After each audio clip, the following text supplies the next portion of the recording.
Olá, sejam todos mais uma vez bem-vindos ao C-Pop, o podcast de cultura pop do Correio do Povo.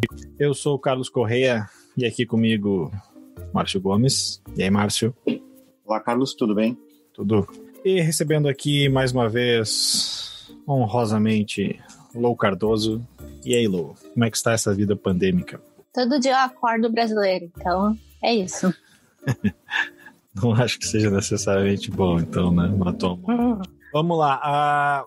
Hoje a gente vai falar sobre O Príncipe Nova York 2, sequência de O Príncipe Nova York, de 1988. O filme foi lançado agora há pouco, 2-3 semanas, na Amazon Prime Video. Os personagens principais voltam aos seus papéis lá, Eddie Murphy, Arsenio Hall e companhia.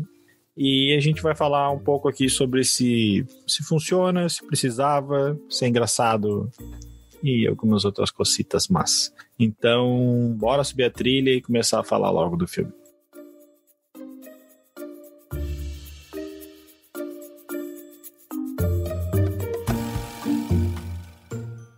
Vou dar um rápido resumo aqui da trama do Príncipe Nova York. O primeiro Príncipe Nova York era lá de 88.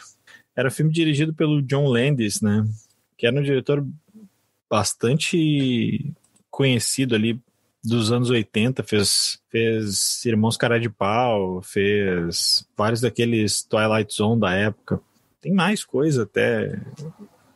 Eu achava que ele era, mas eu confundia ele com outro diretor, já ia falar bobagem aqui. Mas enfim, ele já tinha uma parceria com o Eddie Murphy, inclusive ele é o cara que fez Tira da Pesada 3, deve ser o pior no Tira da Pesada do Eddie Murphy, mas é o cara que também fez Trocando as Bolas, é o cara responsável por Thriller, sabia que tinha alguma lembrança boa dele.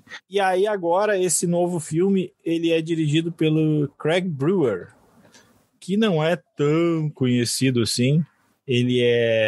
Os filmes mais conhecidos dele aqui, acho que são Ritmo de um Sonho, de 2005, A Lenda de Tarzan. Por aí a gente vê que não chega a ser uma grande... Ele é produtor executivo do documentário da Katy Perry, mas não foi o diretor em si. Mas enfim, de qualquer forma, já tergiversei aqui. No primeiro filme, o Eddie Murphy, o Príncipe Akin, ele vai para Nova York e ali tá a graça do filme, sabe? É um cara ultramilionário lá, filho do rei, e as situações são todas em Nova York. Esse segundo filme, ele descobre que ele tem um filho fora do casamento, antes do casamento, na verdade, né? Eles insistem no termo bastardo, e aí ele vai para Nova York para encontrar aquele filho, e aí levar ele para Zamunda. Em algum momento eu vou dizer Wakanda, tá? Mas enfim, vai para Zamunda porque aí ele tem uma briga ali com um cara de uma outra tribo, por assim dizer. E aí ele tem que ter um filho homem, porque ele só tem 3 filhas. E aí a missão dele no filme é encontrar esse filho bastardo dele e levar para Zamunda. Antes de entrar em alguns aspectos específicos aí que eu queria abordar com vocês, vamos às impressões gerais aqui. Eu acredito que nem se a gente vai dar um alerta, assim, não tem muito spoiler para falar também do filme, né? Mas de qualquer forma, vamos cuidar nesses primeiros comentários para não entrar em algo muito específico do final. De qualquer forma, vamos começar com as nossas impressões gerais. Nossos convidados sempre primeiro. Lô, o que tu achou? É aquela coisa, né? Precisava? Não precisava. Mas se é sobre o Príncipe Nova York, que é em si acho que um grande marco cultural, assim, principalmente de artistas negros em Hollywood, eu acho que foi um filme muito bem-vindo, muito bem pensado. Ainda mais, eu acho que ele aproveita muito essa nostalgia da história, também trazendo artistas relevantes da época, assim, e também acho que ele tenta também aproveitar um pouco de debates atuais, como o caso do empoderamento feminino, e eu acho que, por mais que isso tenha sido um uma tentativa, eu acho que ainda foi um pouco incompleta, assim, porque eu acho que, apesar dele querer se agarrar um pouco nessa coisa mais moderna, ele ainda se apega muito à fórmula original, assim, do primeiro filme, do tipo, de passar pelos mesmos estágios que o Akin passou antes, naquele negócio de se apaixonar, de ter essa missão de ser rei, coisa assim. E como é uma história com a mão do Ed Murphy, eu sempre acho que é sempre muito bem-vindo filmes com Ed Murphy. Certo. Márcio? O filme se apega na nostalgia, como a Lou falou, assim, e eu acho que ele fica nisso, assim, né? É um avanço. Ele traz praticamente todos os atores que participaram do primeiro filme, né? Envelhecidos mais de 20 anos, né? Então, quem viu o primeiro filme tem essa coisa de revival dos anos 80, meio que se emociona, porque vê todo mundo ali, né? Inclusive o James Earl Jones, né? Que era o pai dele. Só que praticamente reprisa quase a mesma história, com a diferença que o centro da história não está em Nova York, né? Está em Zamunda. Em vez dele ir para Nova York, eles trazem um cara de Nova York e levam para Zamunda. Mas o filme também se passa quase todo dentro de um palácio, com umas intrigas palacianas que não tem muito a ver, assim, não tem muito sentido ali. As piadas são, boa parte delas sem graça, com algumas exceções, assim. É um filme muito bobo, assim, achei. Não chega a ser no nível do Norbit, ou aqueles outros filmes horrorosos que o Ed Murphy fez em algum momento da vida, assim, mas não é nem perto do que foi o Dolemite, que é um baita filme do Ed Murphy de 2, 3 anos atrás, assim, e que tá na Netflix. Então, acho que foi uns 3 passos atrás na carreira dele, assim. Embora eu entenda o apelo de se fazer e de voltar uma franquia que... Uma franquia nem chega a ser uma franquia, né? Tipo, voltar um personagem que fez tanto sucesso ali. E ouvindo uma entrevista dele num podcast, a ideia do filme era, na época, nos anos 80, o Ed Murphy era um dos, se não o maior astro norte-americano dos cinemas, né? E a ideia do filme era essa de como ele não conseguia sair na rua sem ser identificado, né? Conseguia comprar um pão, entrar numa livraria sem alguém pedir para tirar uma foto, pedir um autógrafo, alguma coisa assim. A ideia era fazer um filme nesse sentido, de um cara que era extremamente paparicado na sua terra natal e ir para um lugar estranho em que ele não seria identificado, não seria visto, no caso era Nova York, para o príncipe lá de Zamunda. Então a ideia original do filme era essa. Assim. 20 anos depois ele tenta repetir, né? Mais de 20 anos depois tenta repetir a mesma história, e, 30 anos na verdade, né? E não funcionou assim. Para mim não funcionou, achei meio cansativo, assim, embora o filme não seja longo. Aquelas cenas extras ali nos créditos, que são uns erros de gravações que tu vê que são falsos, né? Parece uma coisa dos Trapalhões, assim, tipo... enfim, talvez para ver um sábado de noite comendo pipoca, se alguém tiver vontade ali, para matar a saudade dos anos 80, né? Mas, para mim, não colou. Eu acho que, falando das minhas impressões do filme, tem algumas coisas que eu acho ok, outras eu acho estranhas, outras eu acho legal. Concordo um pouco com a Lô, assim, precisar, não precisava. Ele não é um filme que, ele não foi feito, ao contrário de outros filmes agora que são encomendados pela Netflix, pela Amazon. Esse filme ele não foi feito para ser lançado no streaming, ele era um lançamento da Paramount, na verdade. Só que por causa da Covid, da pandemia, a Paramount acabou vendendo os direitos para a Amazon. Que qualquer um que vê televisão aí nos últimos dias vê que eles estão investindo pesado na divulgação. Assim, a Amazon é isso, é 8 ou 80. Ou tem bons filmes que ficam escondidos lá no catálogo, que tu não acha, ou então eles ficam batendo o tempo todo num filme quando eles não estão batendo na nova temporada de Férias com Ex, né? É até engraçado, eu quero ver como é que eles vão fazer agora com o Som do Silêncio, que era um filme que estava escondido lá dentro, e agora, como ele recebeu várias indicações ao Oscar, agora eles vão propagandear bastante. Ele não era um filme... Eu acho que tem uma questão de expectativa, como sempre, né? Gosto sempre de bater nessa tecla.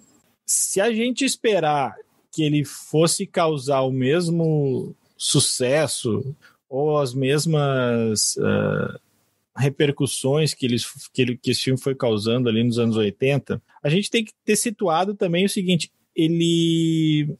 na verdade, ele nunca... Ele é um marco pela questão do elenco negro e tal, mas ele nunca foi um filme muito popular nos anos 80. Assim, o grande filme popular do Ed Murphy nos anos 80 era o Tira da Pesada. Então, assim, ele não vai repetir o sucesso do Príncipe. O Príncipe de Nova York é aquele tipo de filme que ele vai ficando querido a partir do momento que tu vai vendo várias vezes na TV. Que a gente já discutiu isso aqui outra vez. É um fenômeno que pode, não sei se diminuir ou desaparecer talvez seja forte, mas essa questão do filme que fica passando na TV, às vezes, uma vez tu vê o filme inteiro, outra vez tu vê um pedaço do filme, outra vez, e aí tu vai incorporando elementos do filme, assim, tanto que são várias as vezes que tu senta pra ver um filme que tu tem certeza que tu viu, porque ao longo da tua vida tu já viu 20 vezes ele, e tu para e percebe assim, cara, eu nunca vi esse filme inteiro, assim, porque aquilo tava dando na TV e tu foi vendo aos pedaços, assim. Acho que o Príncipe de Nova York é um desses filmes, assim. Não era aquele filme que tu ia pro cinema pra ver, assim. Não era o primeiro Batman, não era os Indiana Jones. Mesmo curtindo a Vida Doidada, eu acho que se encaixa nessa questão de tu vai vendo.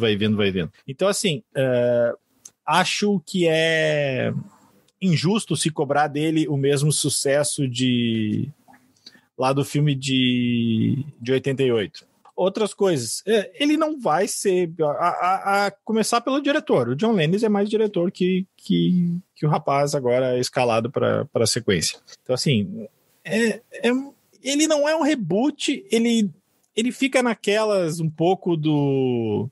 Só para dar 2 exemplos aí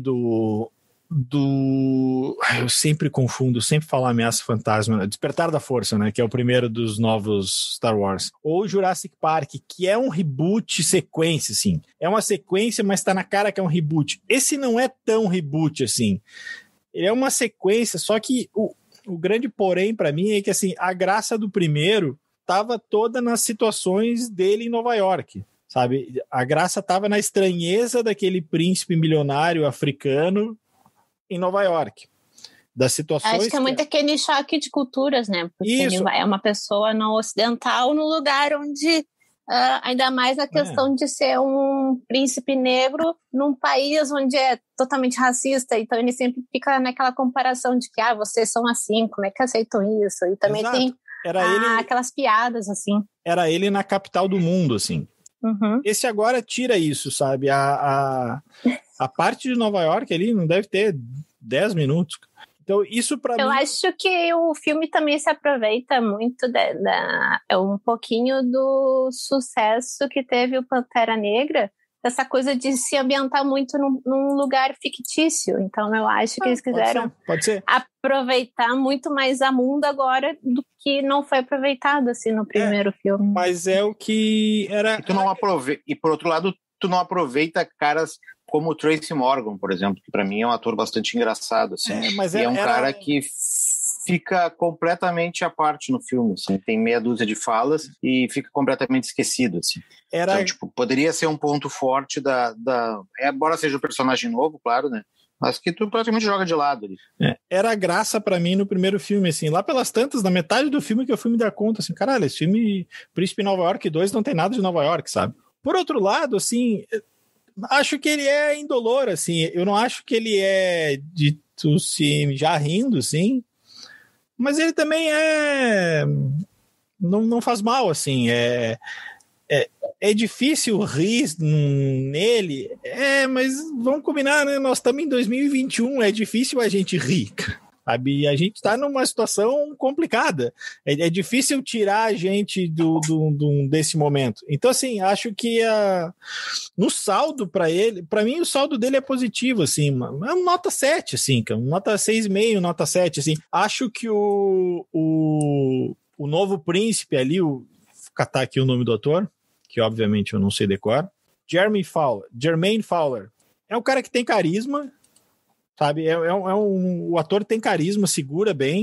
Acho que o papel dele é pouco explorado, assim, cara, e sabe, o Arsenio Hall voltou, os personagens coadjuvantes, porque ele repete a mesma fórmula dos outros filmes do Ed Murphy, né, e até não sei, aí eu não tenho tanto conhecimento.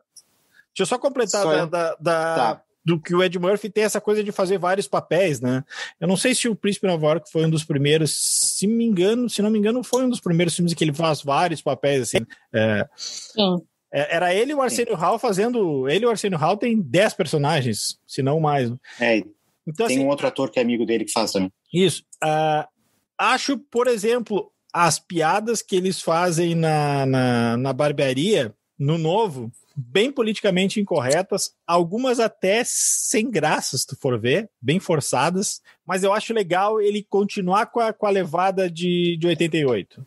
Ele não ele poderia fazer uma coisa assim, politicamente correto, porque assim, se tu vê, e aí na Netflix acho que ainda tem disponível os stand-ups do Ed Murphy, lá nos anos 80, é pesado, é engraçado, mas é pesado, sabe? É um tipo de humor que hoje ele seria cancelado em 5 minutos. Então assim, eles mantiveram isso, eles não tiveram receio.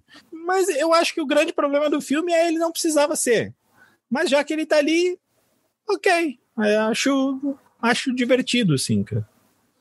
É que hoje em dia tem tanto filme que a gente não pediu e tanto refilmagem, continuação, que eu acho que entre todos eu ainda prefiro assistir Um Príncipe em Nova York 2, 3, do que ficar assistindo, sei lá...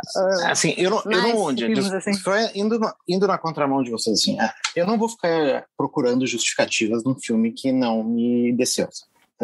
Eu não acho que o filme seja horroroso, ele não é. Tá, ele dá pra passar o tempo. Só que assim, a Lu é um pouco mais nova, tá? Mas eu já tô numa parte da minha vida que eu tenho que começar a escolher coisas que eu vou ver, porque o meu tempo começa a ser mais finito, entendeu? Então, assim, eu tenho que limitar as minhas opções de entretenimento e de coisas na vida, porque, né, estamos chegando na segunda parte da vida, sabe? E assim, eu acho que as pessoas que tem muitas pessoas que também chegam nesse ponto, assim, tem que começar a escolher que tipo de obra vai começar, ou produção vai começar a apreciar. E eu acho que O Príncipe de Nova York não é uma delas, sabe? Para dar outro exemplo, citando de novo outro filme do Ed Murphy que faz rir mesmo em época de pandemia, assim, e que é bom e é melhor do que esse, se alguém não viu, é o Dolomite. Se for para escolher um filme do Ed Murphy bom, que dê vontade de rir, vai para Netflix e vê esse filme, sabe? Então, assim, não tem por que a gente ficar tentando encontrar justificativa para... Cara, o filme não funcionou, sabe? É um filme que vale pela nostalgia. Quem quer ver o que aconteceu com aqueles personagens depois de não sei quantos anos, assiste o filme. Mas eu não sei se o filme não funcionou. Vai ter... Não funcionou. Não, mas eu acho... chato. Mas eu acho que ele não funcionou para ti. Não, eu acho... Tudo bem, mas é o que eu estou falando. Nós estamos aqui dando as nossas opiniões. Sim, mas que eu quero dizer assim... Mesmo vocês, toda hora que a gente está falando, a gente está tentando encontrar justificativas para o filme funcionar. Só que assim, porque não sei o quê, porque, tipo, se a gente tem que elencar trocentas mil, uma coisa assim, o filme não funciona e tu, não, mas nesse lado, na atuação do ator tal, ele segura o filme, entendeu? Ok, o filme não funcionou, mas a reprodução de época, ok, mas, tipo, não é o caso desse, é isso que eu tô falando. Agora, claro... Eu acho que se alguém me pergunta assim, vale a pena, eu acho que eu digo vale. Dadas pra mim não vale.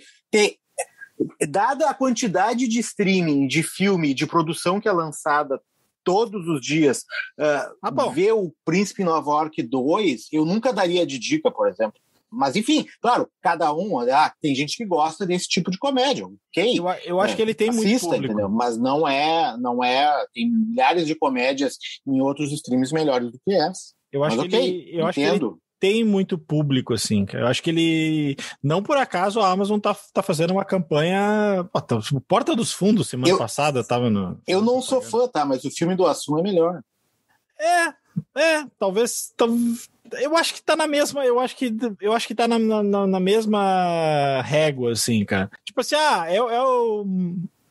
é o melhor filme que tu vai ver na semana? Não é. É um bom entretenimento. Eu acho que a palavra-chave... Eu ri mais, pelo menos. Eu acho que a chave para definir o Príncipe Nova York 2 é entretenimento. Ele é entretenimento. Tipo, em comparação a tanto filme que a Netflix lança, assim, que é muito, sei lá, muito qualquer coisa, eu ainda prefiro assistir uma coisa mais afetiva, que nem é o Príncipe Nova York, do que um monte de filme que, por exemplo, a Netflix lança a todo segundo, assim.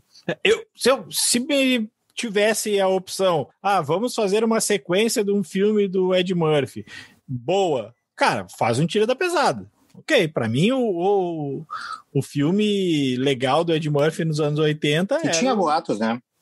Tinha boatos de que ia sair, né? O problema é que o 3, que foi bem depois, já é ruim, né? O 3 é ruim.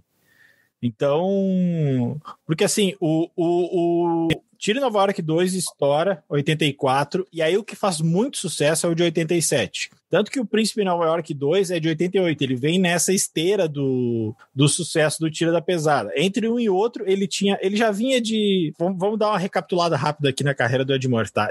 O filme que lança ele é o 48 Horas, dele com o Nick Nolte. Aí depois ele faz o Trocando as Bolas, faz o Melhor Defesa é o Ataque. Então, assim, ele vem numa sequência de bons filmes, fora os lances de comédia dele, ele já era um comediante conhecido e tudo mais. Eu até acho, posso estar falando bobagem, aí o Márcio me corrige, se ele não era do Saturday Night Live. Sim. Era, né? Então, assim, ele já era um cara com um bom currículo, assim. E aí ele vai nessa sequência, tem o Rápido do Menino Dourado, quanto desses filmes Sessão da Tarde aí dos anos 80, tem o Príncipe em Nova York, e ali começa, já tenta um pouco mais uma coisa, o próximo filme dele é Os Donos da Noite, que já é uma outra vibe, assim, ele volta pro 48 Horas, parte 2, faz o Príncipe das Mulheres, que também ele tenta meio dramédia, assim, e ali já não... Aí o próximo filme é o Distinto Cavalheiro, Tira da Pesada 13 é 94, já não dá muito certo. Ele faz o Vampiro no Brooklyn, que é bem ruim. Tenta fazer... Eu acho muito ruim, mas é um brega, assim, que eu acho assim, bem divertido de assistir. E aí ele volta a fazer sucesso em 96 com o Professor Aloprado. Aí depois ele engata nesse tipo de filme. Ele vai fazer o Doutor Dolittle em 98, Os Picaretas em 99, faz outro Professor Aloprado. E aí acho que o último sucesso dele, falando, em termos de franquia, é quando ele faz Shrek. Que ele é o burro, né? Ele faz a voz do burro. Porque depois... Ele também fez o Mushu no Mulan. Né? Aí depois tem aqueles horrores, assim, Pluto Nash, Mansão Mal Assombrada, Norbit. Se bem que ele fez Dreamgirls nesse meio tempo, né? Em 2006 ele faz Dreamgirls, que acho que dá pra... Sim, tá na mesma barra ali do Dolomite, né? Ele tem alguns papéis dramáticos, assim, que não é tão assim voltado para comédia. Além do Dolemite, também tem o Dreamgirls, e também tem um outro ali que eu andei pesquisando, assim, que lá na biblioteca do Paulo Coelho, que eu peguei, assim, para assistir, mas ainda não assisti, que me pareceu mais interessante, assim, que é uma coisa mais recente, assim, mas agora não vou lembrar o nome, mas eu gosto muito quando ele aposta ou nesses papéis, assim, mais sérios, assim, que não é tão puxado, assim, pro humor, ou às vezes até nos filmes mais infantis dele, como é o caso ali da Creche do Papai e também do Imagine Só. Sim, é que todas as vezes que ele deu essa curva para tentar algo mais sério, ele nunca foi reconhecido, né? O máximo que ele levou foi um prêmio de coadjuvante, um Globo de Ouro, em 2007. Globo de Ouro que também joga os prêmios para cima, então chega a ser a grande premiação. Oscar, ele foi indicado lá pelo Dreamgirls, não ganhou. O Dolomite se esperava muito que ele fosse indicado, e aí não rolou, né?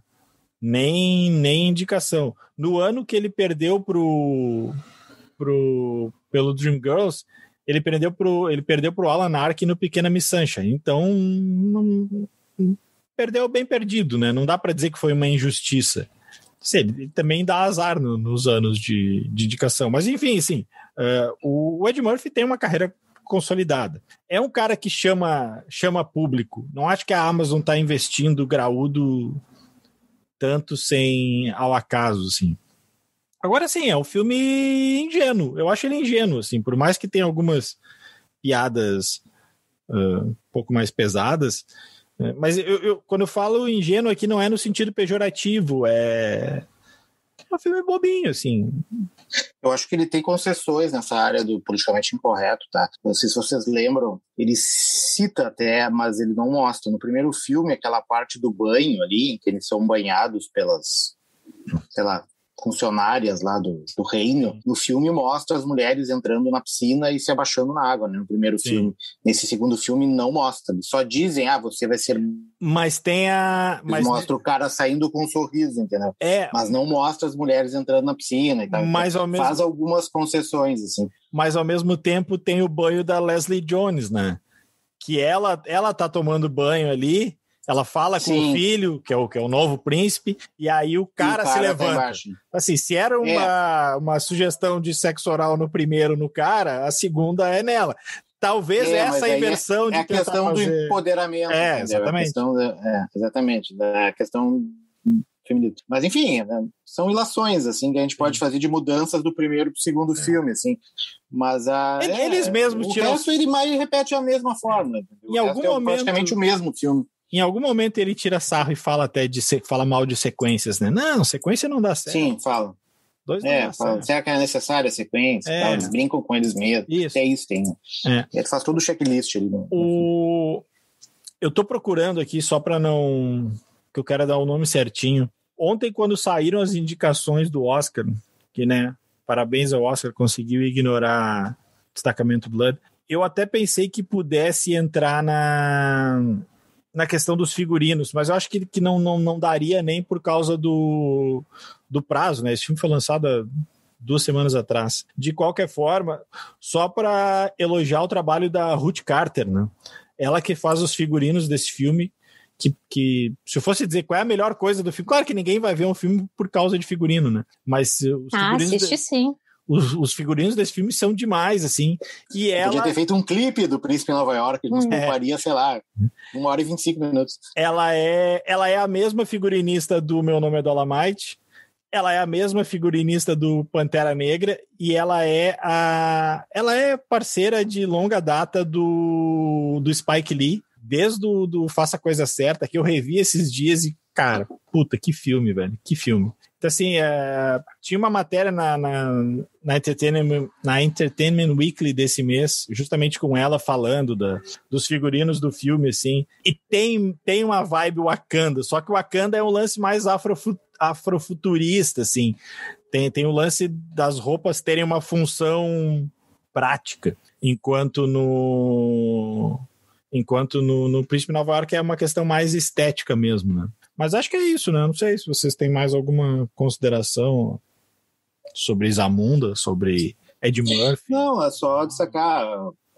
por mais que eu não tenha, o filme não tenha me conquistado, assim, vale destacar a importância do Ed Murphy, assim, não só por essa questão dele tá tanto tempo no cinema, de ter feito tantos filmes diferentes, assim, ele foi praticamente o primeiro, imagino eu, o primeiro astro negro norte-americano que atingiu um super estrelato, assim.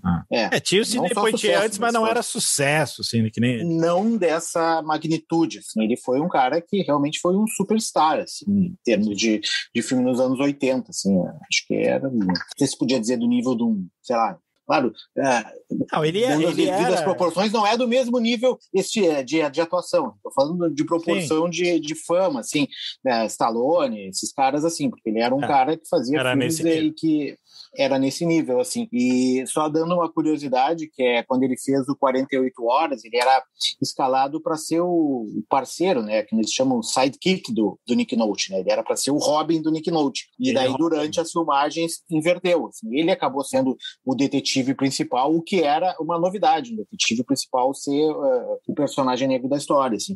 Então, tipo, o quanto ele fez de diferente e rompeu barreiras nos anos 80 para... Essa é a importância do Ed Murphy. E nesse podcast que eu estava vendo, quanto essa linhagem vem. A linhagem dele vem do Richard Pryor, né, que era o comediante dos anos 70, e dele vem de outros atores do stand-up comedy, acabaram indo para a TV, depois dos cinemas e tal. Aqui no Brasil nunca teve o mesmo peso, por causa que não foram os filmes e tal, não tem o aspecto da TV, mas o próprio Arsenio Hall nos Estados Unidos, o Arsenio Hall era muito, não era do tamanho do Ed Murphy, claro, mas o Arsenio Hall era muito grande nos anos 80 nos Estados Unidos. Sim. Então também... Não era. Esse filme juntou dois grandes personagens lá, dois grandes atores, dois grandes personagens, por isso foi tão emblemático, assim, né? Peso do Ed Murphy também, que a gente vai ver em termos de investimento, na época que tinha na MTV os mega clipes eram esperados como filmes, assim, e aí tu imagina os clipes do Michael Jackson. Eu sei que o primeiro foi o Black or White no Dangerous, que foi um evento e tudo mais. O segundo clipe daquele disco era o do Remember the Time, e era o Ed Murphy, era o protagonista. Desculpa, o protagonista era o Michael Jackson. Mas o antagonista do clipe era o Ed Murphy, né? Era o Ed Murphy com a Naomi Campbell? Não, era a Iman, né? A ex do David Bowie. Boa. E era assim, era o Ed Murphy, o Shaquille O'Neal, é legal, e a música é legal, quem puder, escuta aí. Mas pré-dicas. Falando nisso, vamos encerrando então aqui e partindo para as dicas.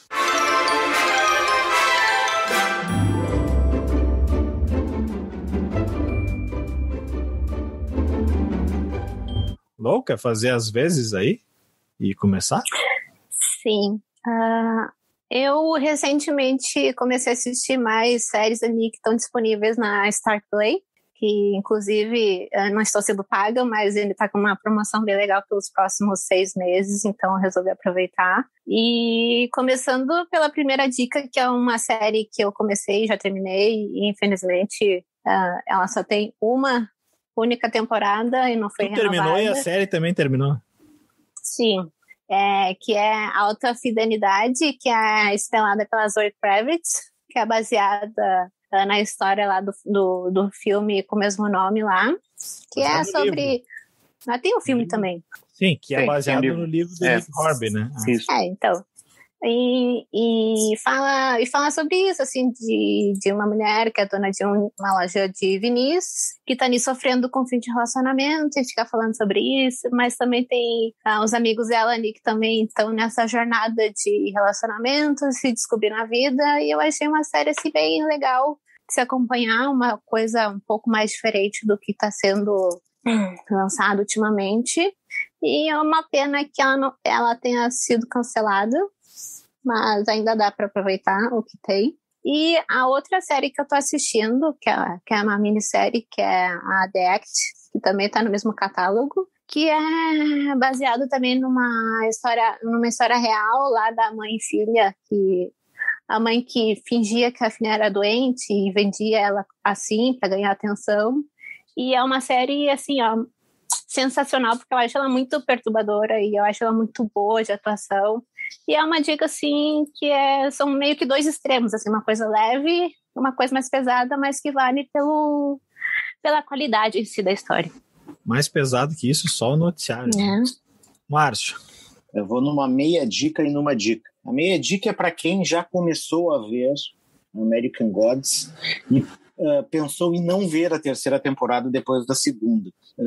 Vale retomar a terceira temporada, dar uma melhorada em comparação com a segunda temporada. Não é tão boa quanto a primeira, mas consegue explorar um pouco mais alguns personagens que eram deixados de lado das temporadas anteriores, tira alguns personagens de circulação e com isso a série fica um pouco mais focada, então expande um pouco mais o universo, tal, sai um pouco das mesmas coisas e se torna um pouco menos confusa do que era, especialmente na segunda temporada, onde perdeu completamente. Mas para quem não começou a ver, ainda naquela lógica que eu falei do Príncipe Nova York, vai ver outras séries, porque ela é realmente bastante confusa, especialmente na segunda temporada, onde a coisa degringola assim, de uma forma. Mas são 8 temporadas, 8 episódios as duas primeiras, e essa terceira são 10 episódios, tá no 9º, e deve terminar semana que vem. Então eu tô falando antes de acabar a terceira temporada, então pode estragar tudo semana que vem. Então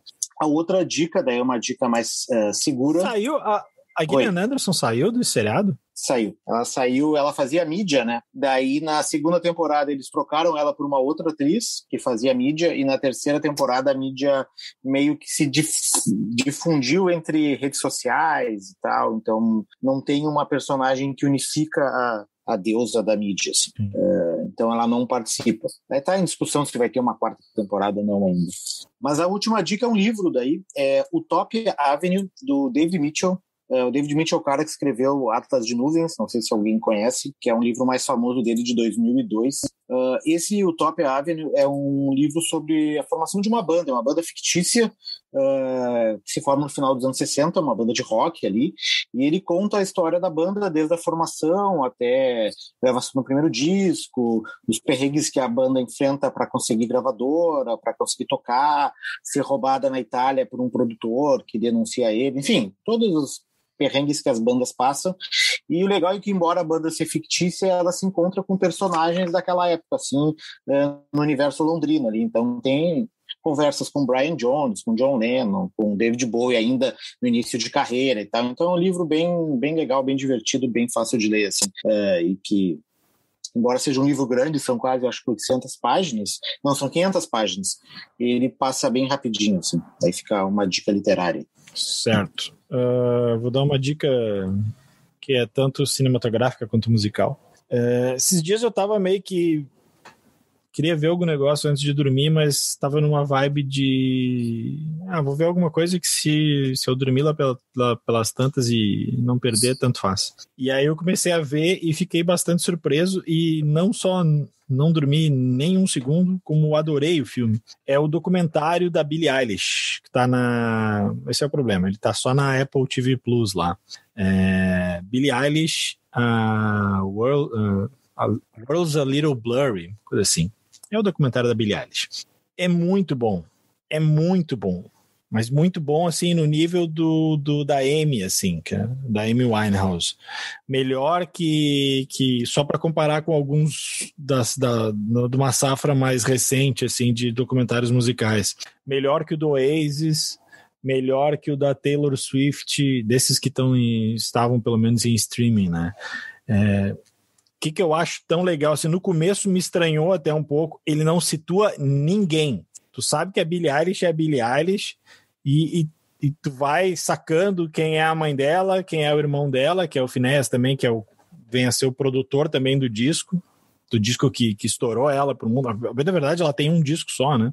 Que foi responsável por ganhar tudo no Grammy de 2020 ou 19, agora eu não sei. Não, foi 2020. E agora no último Grammy, agora que teve domingo passado, a gente tá gravando agora na terça, dia 16, no domingo, dia 14, ela ganhou de novo a premiação principal, ganhou 2 prêmios e ganhou a premiação principal, que é o Record of the Year. E assim, o filme tem essa estranheza de não situar ninguém, mas não em nenhum momento isso é problema, porque tu vai sacando, assim, quem são as pessoas. E é interessante o quanto o filme mostra uma personagem vulnerável, assim. Me lembrou, nesses termos, o único filme que me vem à cabeça é o documentário do Metallica, aquele que tem 3 horas. Por que me lembrou assim? Porque nenhum deles é chapa branca, assim. E para mim isso num documentário é essencial e faz toda a diferença, assim. Aquele do Metallica mostra os caras brigando a full, os caras fazendo bullying com o baixista, todos os problemas de bebida lá do James Hetfield. E aqui também, tu vê, a Billie Eilish é uma menina, primeiro que assim, começo de história, é uma menina. Ela começa ali no filme, eles têm... E outro mérito do documentário é ter muita coisa inédita, muita coisa de gravação caseira, assim. Cara, o disco que pegou todos os Grammy o ano passado, ela gravou da cama dela, sabe? Ela gravou sentada na cama e o irmão mixando no computador. Mixando não, gravando os negócios e fazendo as batidas no computador. Os dois fizeram o álbum sentados na cama. O tema do 007... que ela ganhou, aliás, é a primeira vez que tu ganha por um tema de um filme sem que o filme ainda tenha sido lançado, porque ela lançou a música e o filme era para ter saído, mas por causa da pandemia o filme não saiu. Eles gravaram no ônibus. O camarim tá muito barulhento. Aí foram os dois pro ônibus e gravaram. E aí o filme, a música é o tema do 007, sabe? Então assim, mostra uma personagem muito vulnerável. Ela tem uma vibe assim... pesada mesmo, de depressão, assim. E acho que isso é interessante pro filme porque ele te contextualiza a música dela, assim, que quem conhece assim, a música da Billie Eilish não é a música mais pra cima do mundo, assim, né? Fica a dica, olha, tirei o chapéu, não só um dos melhores documentários que eu vi nos últimos tempos, como um dos melhores filmes que eu vi no ano. Acho que o único filme que eu boto no mesmo patamar que eu vi esse ano foi o Uma Noite em Miami, e acho que isso já diz bastante. No mais, acho que era isso. Vocês querem alguma consideração final aí? Uma última, né? Me ocorreu agora uma última dica? Não? Então, gente... Não, só lembrar que eu acho que a minha dica do American Gods não disse onde tá. É na Amazon. Na Amazon, né? O seriado da Low, o Stars, tu também pode conseguir via Amazon, né? Sim, só tem que pagar acho que R$10 a mais, porque é um canal dentro do Prime Video. Então... Isso. É. Mas pode ser feito de outras formas também. Eu não sei se não tá nada, se tu não pode pagar na net também, né, no Now. Aí eu não sei, porque eu não tenho esse tipo de serviço. Comigo é só esses independentes, assim. Mas enfim, o Stars tu pode conseguir de forma avulsa ou pode conseguir via Amazon. Acho que tá no Now, vale dar uma busca aí. Não tenho certeza, mas acho que tá. E o documentário da Billie Eilish que eu falei tá disponível no Apple TV Plus. Que sim, não é o lugar mais fácil de ver.